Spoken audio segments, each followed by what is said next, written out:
Hi guys, ఎలా ఉన్నారు? ఫిబ్రవరి నెలలో ఎన్నో ఒడిదుడుకులు పడుతున్న బాక్స్ ఆఫీస్కి చిన్న సినిమాలు బూస్టప్ ఇచ్చే ప్రయత్నం చేస్తున్నాయి. వాటిలో వైవా హర్షే మెయిన్ లీడ్లో నటించిన సుందరం మాస్టర్ ఒకటి. మరి మూవీ ఎలా ఉందో మన ఫుల్ రివ్యూలో తెలుసుకుందాం పదండి. ఇక లేట్ చేయకుండా వెంటనే స్టోరీలోకి వెళ్ళిపోదాం. సుందరం మాస్టర్ అయిన వైవా హర్ష గవర్నమెంట్ స్కూల్లో సోషల్ టీచర్గా పనిచేస్తుంటాడు. ఈ గవర్నమెంట్ జాబ్ని చూపించి ఎక్కువ కట్నం తీసుకుని పెళ్లి చేసుకోవాలనేది అతని ఆశ. సరిగ్గా అలాంటి సమయంలో ఆ నియోజకవర్గ ఎమ్మెల్యే ఆ గవర్నమెంట్ స్కూల్లోకి వచ్చి వాళ్ళల్లో సుందరం మాస్టర్ని సెలెక్ట్ చేసుకుంటాడు.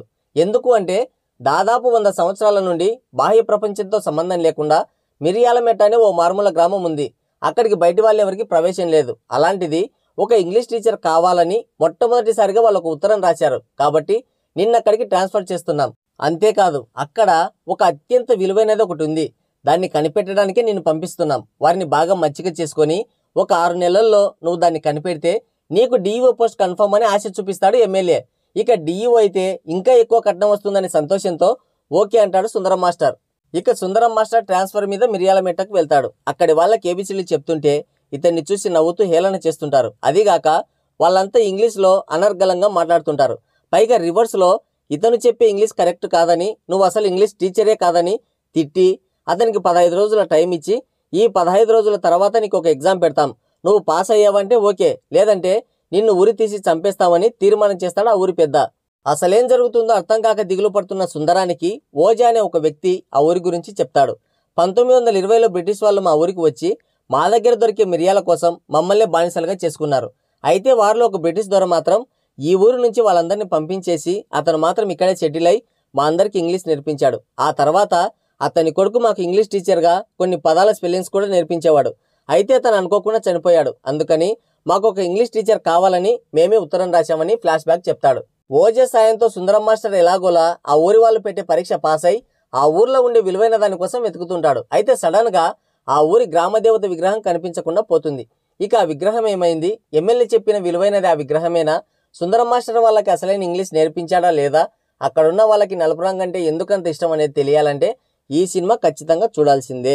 కొన్ని అనాగరిక కొండజాతి తెగలు ప్రపంచంతో ఏమాత్రం సంబంధం లేకుండా బ్రతుకుతుంటారు. వాళ్ళ దగ్గరికి ఎవరైనా వస్తే వాళ్ళని చంపేయడం లాంటివి మనం ఎన్నోసార్లు చూసాం. ఫర్ ఎగ్జాంపుల్ సెంటినల్ తెగ. అలాంటి కాన్సెప్ట్తో స్టోరీ రాసుకొని మంచి అటెంప్టే చేశారు. సుందరం మాస్టర్ గురించి అతను ఆ గ్రామం వెళ్ళడం, ఆ తర్వాత అతను పడే బాధలు, వాటన్నింటినీ కామెడీగా ఫస్ట్ హాఫ్లో బాగా చూపించారు.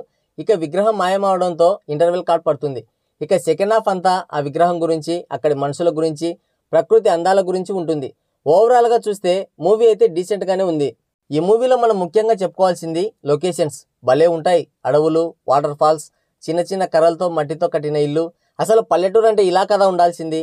మనకు ఇలాంటి ఇల్లు ఉంటే, అలాంటి లొకేషన్స్లో మనం ఉంటే ఎంత బాగుంటుంది అని మనం ఫీల్ అయ్యేలా ఉంటుంది. ఓవరాల్గా చెప్పాలంటే సినిమా మొత్తం ఎక్కడ బోర్ కొట్టదు. ఇక పర్ఫార్మెన్స్ విషయానికి వస్తే వైవా హర్షే చించేశాడు. కామెడీనే కాకుండా మంచి ఎమోషన్స్ని కూడా బాగా డీల్ చేశాడు. ఇక హీరోయిన్గా చేసిన దివ్యశ్రీ పద హర్షకి సపోర్టింగ్గా బాగా చేసింది. ఓవరాల్గా అయితే మొత్తం మూవీ టీం అందరూ అమాయకులుగా వెర్రిగొర్రెల్లాగా బాగానే యాక్ట్ చేశారు. ఇక ఫైనల్గా చెప్పేది ఏంటంటే మొత్తం ప్రపంచానికి సంబంధం లేకుండా ఉన్న ఓ ఊరికి ఇంగ్లీష్ నేర్పడానికి వెళ్ళిన ఓ సోషల్ టీచర్ పడ్డ కష్టాలు, నేర్చుకున్న పాఠాలు ఏంటి అని కామెడీతో మంచి ఎమోషన్స్తో బాగా డీల్ చేసిన సినిమా సుందరం మాస్టర్. నాకైతే నచ్చింది. మరి మీకు ఎలా అనిపించిందో మూవీ చూసిన వాళ్ళు ఎవరైనా ఉంటే కింద కామెంట్ చేయండి.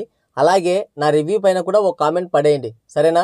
ఇది వీడియో. మరోసారి మరో ఇంట్రెస్టింగ్ వీడియోతో మళ్ళీ కలుద్దాం. Thank you, take care, bye bye.